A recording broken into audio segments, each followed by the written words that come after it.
साथियों नमस्कार। आपका बीएसटीसी 2023 पेपर संपन्न हुआ और पेपर संपन्न होने के बाद साथियों अब मैं आपको आपका बीएसटीसी पार्ट में हिंदी के जो प्रश्न आए थे उन हिंदी के सारे प्रश्नों को हल करा रहा हूं। देखिए साथियों, आपसे प्रश्न पूछा गया था स्वच्छ का संधि विच्छेद क्या होगा।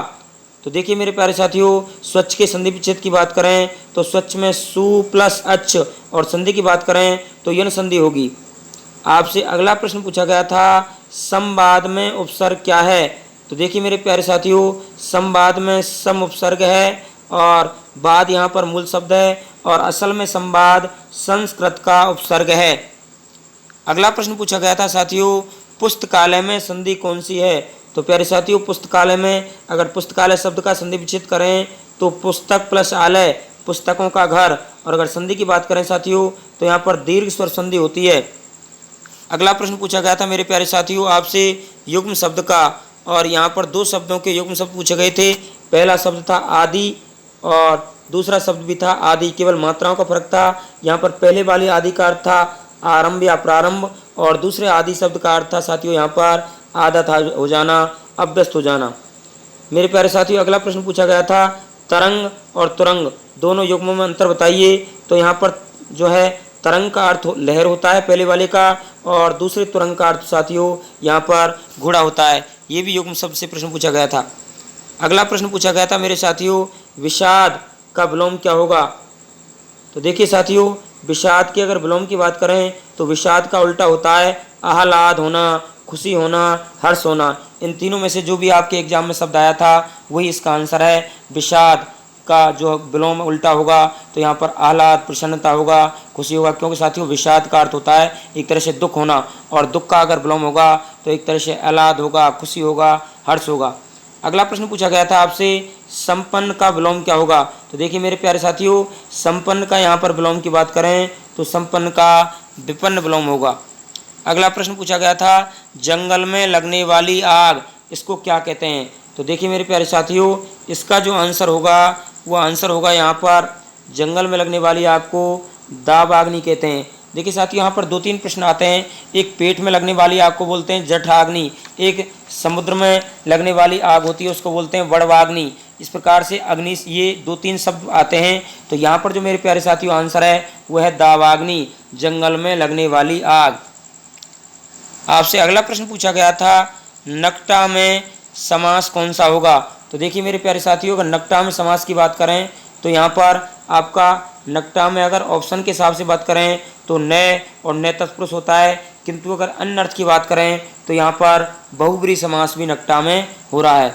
आपसे अगला प्रश्न पूछा गया था मेरे प्यारे साथियों गवैया में प्रत्यय क्या होगा। तो गवैया में यहाँ पर ए या प्रत्यय होगा साथियों। बात अगले प्रश्न की करें तो अगला प्रश्न पूछा गया था लंबोदर में संधि कौन सी होगी। तो देखिए मेरे प्यारे साथियों, लंबोदर में अगर संधि की बात करें तो गुण स्वर संधि होगी। और अगर लंबोदर में आपसे समास पूछा जाए तो बहुब्रीहि समास होगा। लंबा है उदर जिसका, अर्थात गणेश जी। तीसरा अन्य अर्थ जा रहा है, अन्य अर्थ की प्रधानता हो रही है।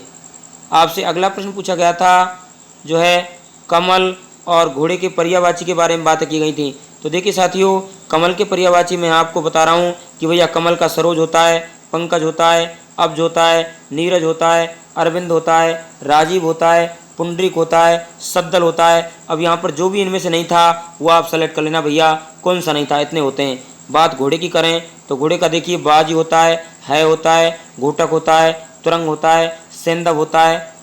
इस प्रकार से ये घोड़े के पर्यायवाची होते हैं साथियों। अब इनमें से कौन सा नहीं था वो आप देख लेना।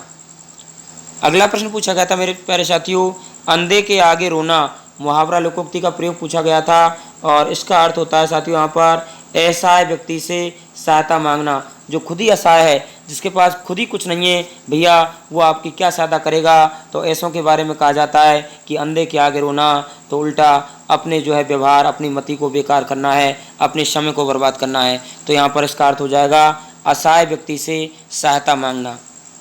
अगला प्रश्न पूछा गया था पों 12 होना, बहुत ही अच्छा मुहावरा लोकोक्ति का प्रयोग किया गया था साथियों।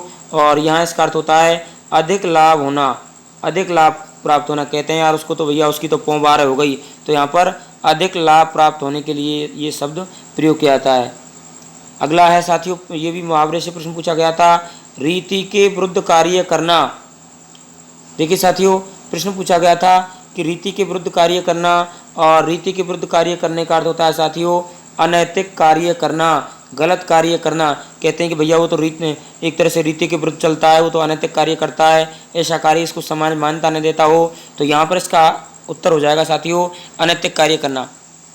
अगला प्रश्न पूछा गया था मेरे प्यारे साथियों, बालू से तेल निकालना। तो यहाँ पर इसका अर्थ होता है साथियों इस लोकोक्ति का कि कोई कठिन कार्य करना या कठिन से कठिन कार्य करना। आपको पता है कि कहीं बालू से तेल निकलता है क्या? तो साथियों यहाँ पर एक बहुत ही अलग अर्थ आ रहा है इसका कि कोई कठिन कार्य करना, विशेष कठिन कार्य करना। तो साथियों यहाँ पर मैं आपको बता रहा हूँ, अगर आपको वीडियो पसंद आ रहा है तो वीडियो को लाइक कर लें, वीडियो को शेयर करें और चैनल को सब्सक्राइब कर लें साथियों, और अधिक से अधिक अपने साथियों को शेयर करें, क्योंकि इससे पूर्व मेरे चैनल पर आपको राजस्थान प्री बीएसटी की सामान्य ज्ञान को डाल चुका हूँ, अब आपको हिंदी को डाल रहा हूँ। उसके बाद मैं और भी टीचर एप्टीट्यूड को डालूंगा, और कमेंट करके बताएं कि आपके कितने सही निकल रहे हैं, पेपर का लेवल आपको कैसा लगा।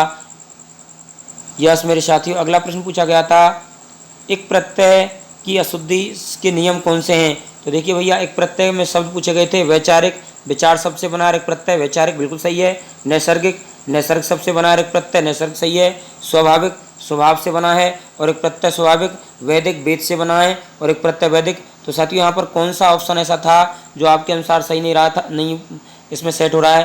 पेपर के अकॉर्डिंग आप इसको देख करके सही कर लेना।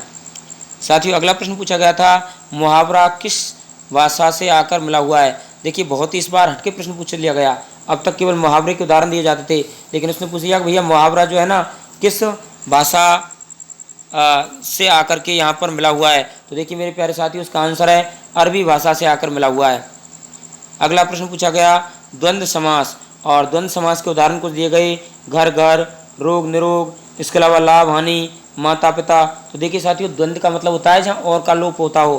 तो देखिए भैया, रोग और निरोग बिल्कुल सही है, माता पिता वाली बात बिल्कुल सही हो गया, सही है, लाभ हानि हो गया। लेकिन मेरे साथियों घर घर में नहीं होगा, घर घर में यहाँ पर अव्ययी भाव समास हो गया। कोई भी शब्द ऐसा कि ऐसा रिपीट हो जाए तो इति अव्यय वहाँ अव्यय होता है साथियों। एक अगला प्रश्न पूछा गया था आपसे यहाँ पर कि भैया श्रीमती का शुद्ध रूप क्या होगा? तो मेरे प्यारे साथियों, श्रीमती का शुद्ध रूप है तो यहाँ पर यही होता है, क्योंकि श्रीमती शब्द है उसको यहाँ पर इस तरह से बड़ी ई की मात्रा श्रीमती में आती है हमेशा, अगर छोटी की मात्रा आती है तो गलत है, ये शुद्ध रूप है। अब आपसे किस तरह से पूछा था ये आप देख लेना। तो साथियों इस तरह से ये मैंने आपको प्रश्न बताए, आपके हिंदी से संबंधित इस प्रकार से प्रश्न पूछे गए थे। प्रश्न आपको कैसे लगे? प्रश्न अगर अच्छे लगे हैं वीडियो को लाइक कीजिए, चैनल को सब्सक्राइब कीजिए। और साथियों इससे पूर्व में मैंने आपको राजस्थान जीके के प्रश्न मेरे चैनल पर अपलोड कर रखे हैं, अब हिंदी के प्रश्नों को अपलोड कर दिया है। इसके अलावा टीचर एप्टीट्यूड और रीजनिंग को कर दूंगा। वीडियो को अधिक से अधिक शेयर कीजिए, चैनल को सब्सक्राइब कीजिए। धन्यवाद।